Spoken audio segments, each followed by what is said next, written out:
ఓం గం గణాధిపతయే నమః. హాయ్ అండి, అందరికీ నమస్కారం.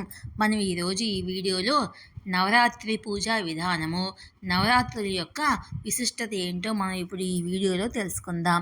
ఈ వీడియో కనుక మీకు నచ్చినట్లయితే లైక్ చేయండి, షేర్ చేయండి, సబ్స్క్రైబ్ చేసుకోండి. ఈ వీడియో లాస్ట్ వరకు స్కిప్ చేయకుండా చూడండి.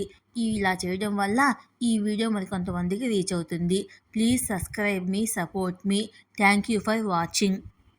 నవరాత్రి మహోత్సవం వచ్చిందంటే భారతదేశం అంతా ఆధ్యాత్మిక శోభ విరజిల్లే కాలం. సాక్షాత్తు ఆ దుర్గమ్మ 9 అవతారాలను 9 దినాలు భక్తి శ్రద్ధలతో మరియు నియమనిష్టలతో కొలచి అమ్మవారికి కృపకు పాత్రులమయ్యేందుకు సగటు హిందువు పరితపిస్తూ ఉంటాడు. సంస్కృతం నుండి తీసుకోబడిన ఈ నవరాత్రి అనగా 9 రాత్రులు జరుపుకునే పూజ అని అర్థమవుతుంది. చంద్రమాన పంచాంగం ప్రకారము నవరాత్రులు ఒక సంవత్సరానికి 5 వస్తున్నప్పటికీ వాటిలో మార్చి ఏప్రిల్లో వచ్చే వసంత నవరాత్రి మరియు సెప్టెంబర్ అక్టోబర్ మాసాల్లో వచ్చే శరన్నవరాత్రులు ప్రముఖమైనవి. హిందూ పండుగల్లో ఎంతో ముఖ్యమైన ఈ నవరాత్రులు తర్వాత వచ్చే 10 రోజుల్ని దసరా పండుగ మరియు విజయదశమిగా పరిగణించబడుతుంది. ప్రతి ఏటా ఆశ్వీజ మాసములో వచ్చే శుద్ధ పాడ్యమి నుండి నవరాత్రుల తర్వాత వచ్చే 10వ రోజు జరుపుకునే పండుగే దసరా. ఈ దసరా పండుగ ముఖ్యంగా సెప్టెంబర్ లేదా అక్టోబర్ నెలల్లో ఆయా సంవత్సరాల పంచాంగాల గణన బట్టి ఉంటుంది. శక్తి రూపిణి అయిన అమ్మవారి పూజలు జరుపుకునే 9 రోజులను నవరాత్రులు అని, శరదృతువు ప్రారంభంలో వచ్చే పూజలు కనుక శరన్నవరాత్రులుగా పరిగణిస్తారని పెద్దల మాట. అయితే ఈ నవరాత్రి కథనం ప్రకారము దుర్గమ్మ తల్లి మహిషాసురుడు అనబడే అహంకారానికి ప్రతిరూపమైన రాక్షసునితో నవరాత్రులు జరిపిన యుద్ధము అని పురాణాలు చెప్తున్నవి. మహిషాసురుని వధించినందునే దుర్గమ్మని మహిషాసుర మర్దినిగా కొలవబడుతున్నది. యుద్ధములో జగన్మాత విజయోత్సవాలైన 10వ రోజునే విజయదశమి పండుగ జరుపుకుంటాము. మరి యొక్క కథనం ప్రకారము రాముడు రావణునిపై సాధించిన విజయానికి ప్రతీక విజయదశమి అని, అలాగే వనవాసం ముగించుకొచ్చిన పాండవులు జమ్మి చెట్టుపై ఉంచిన తమ ఆయుధాలను తీసిన రోజున విజయదశమి కాబట్టి అదే రోజు ఆయుధ పూజ చేయడం ఆచారంగా మారిందని చరిత్ర చెబుతున్నది. ఈ నవరాత్రుల్లో అమ్మవారిని ఒక్కో రోజు ఒక్కో అవతారంలో పూజించడము ఆనవాయితీ. పూజల్లో ప్రతిరోజు ఒక ప్రత్యేకమైన రంగుని వాడతారు. నవరాత్రి పూజా విశిష్టత ఏంటో ఇప్పుడు తెలుసుకుందాం. నవరాత్రి పూజను నవదుర్గల రూపాల్లో మొదటిదైన శైలపుత్రితో ప్రారంభిస్తారు. 9 రోజులు చేయలేని వారు 5 రోజులు, 5 రోజులు చేయలేని వారు 3 రోజులు, 3 రోజులు కూడా చేయలేని వారు కనీసం ఒక్కరోజైనా పూజ చేసినట్లయితే సంవత్సరమంతా అమ్మవారిని ఆరాధించిన ఫలం లభిస్తుందని శాస్త్రవచనము. నవరాత్రి వ్రతము ద్వారా తనను ఆరాధించిన వారిని దుర్గాదేవి అనుగ్రహిస్తుంది. నారద పంచరాత్ర గ్రంథాల్లో నవ అనే శబ్దానికి పరమేశ్వరుడని, రాత్రి శబ్దానికి పరమేశ్వరి అని అర్థాలు ఉన్నాయి. ఈ ప్రకారం చూస్తే పార్వతీ పరమేశ్వరుల ఆరాధనమే నవరాత్రి వ్రతము. ఈ నవరాత్రులు ఉత్తరాదివారు ఒకలా, దక్షిణాదివారు మరొకలా స్వల్ప మార్పులతో ఆచరిస్తూ ఉంటారు. నవరాత్రుల రోజువారీ విశిష్టతలేంటో ఇప్పుడు మనం తెలుసుకుందాం.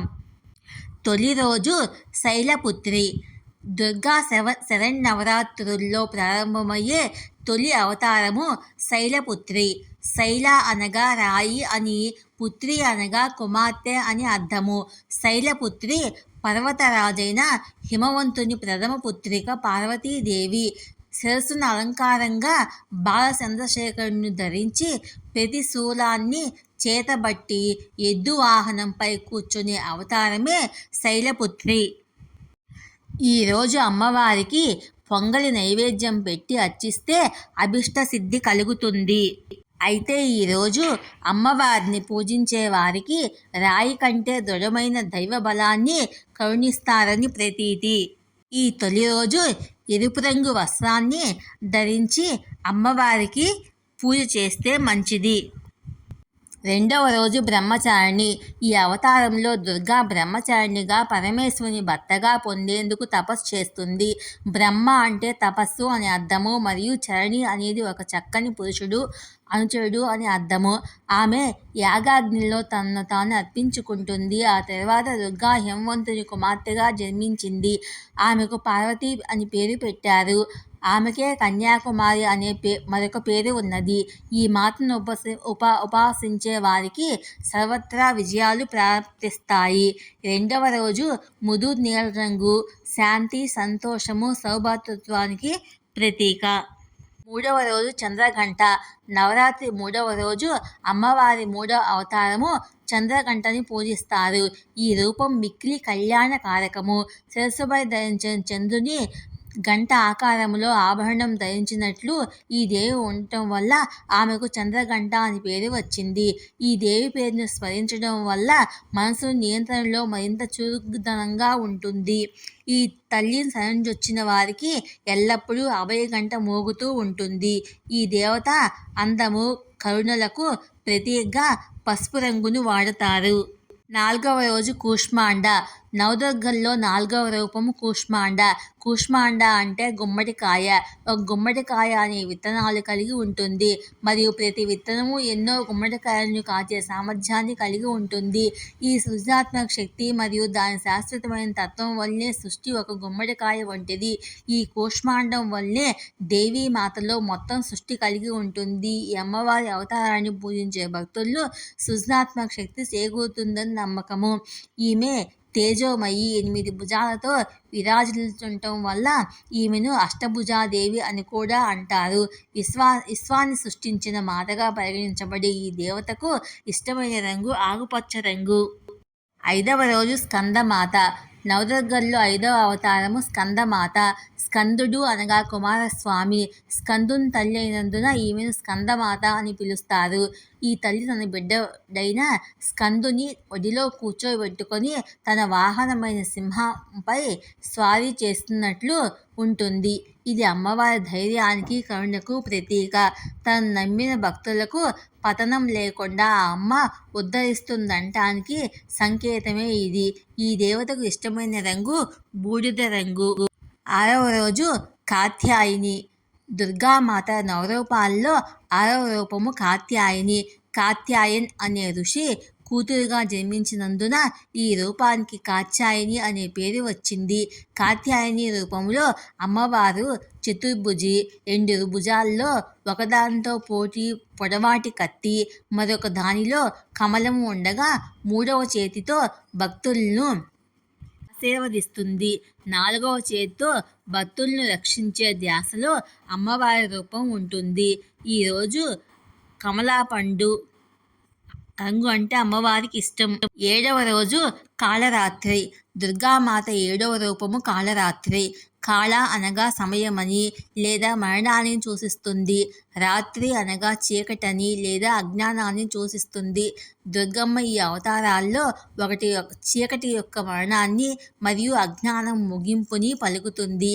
అందుచే ఈమె శరీరము ఛాయ చీకటి వలె నల్లగా ఉంటుంది. ఇందుకే ఈ దేవికి కాళరాత్రి అని పేరు. ఈ తల్లి ఎప్పుడూ శుభఫలితాలను ఇస్తుంది. నల్లని వర్ణంలో ఉండే అమ్మవారు తెల్లని వస్త్రాలను ధరిస్తారు. అందుకే ఈరోజు అమ్మవారికి తెలుపు రంగు అంటే ఇష్టం. 8వ రోజు మహాగౌరి. మహా అంటే చాలా అని అర్థము మరియు గౌరీ వర్ణం అంటే తెలుపు రంగు. తెలుపు స్వచ్ఛతను సూచిస్తుంది. స్వచ్ఛత అమాయకత్వం నుండి వస్తుంది. మహాగౌరి ప్రజ్ఞ మరియు అమాయకత్వం కలయిక. గౌ అనగా జ్ఞానము అని అర్థము.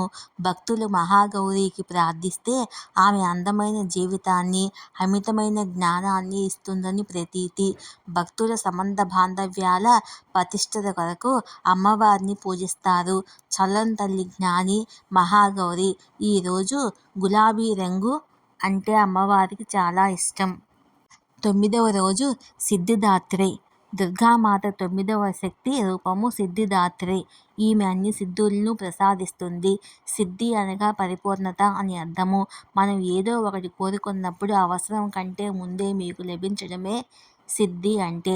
అమ్మవారి భక్తులు ఇలాంటి సిద్ధులను తమ భక్తి మార్గంలో ఎన్నిటినో పొందుతారు. ఎవరైతే వాటిని చెడుకు ఉపయోగిస్తారో వారు పొందిన సిద్ధులను కోల్పోతారు. పరమేశ్వరుడు సర్వసిద్ధులను ఈ దేవి కృపతో పొందాడని దేవీ పురాణం చెప్తుంది. శాంతి కామకురాలిగా కనిపించే ఈ తల్లిని ప్రతిబింబించే రంగు లేత నీలి వర్ణము. రోజు అమ్మవారిని అలంకరిస్తారు. 2024 సంవత్సరంలో 2 తెలుగు రాష్ట్రాల్లో నవరాత్రి ఉత్సవాలు అక్టోబర్ 3 నుంచి అక్టోబర్ 12వ తారీఖు వరకు జరుపుకుంటాము. ఈ వీడియో కనుక మీకు నచ్చినట్లయితే లైక్ చేయండి, షేర్ చేయండి, సబ్స్క్రైబ్ చేసుకోండి.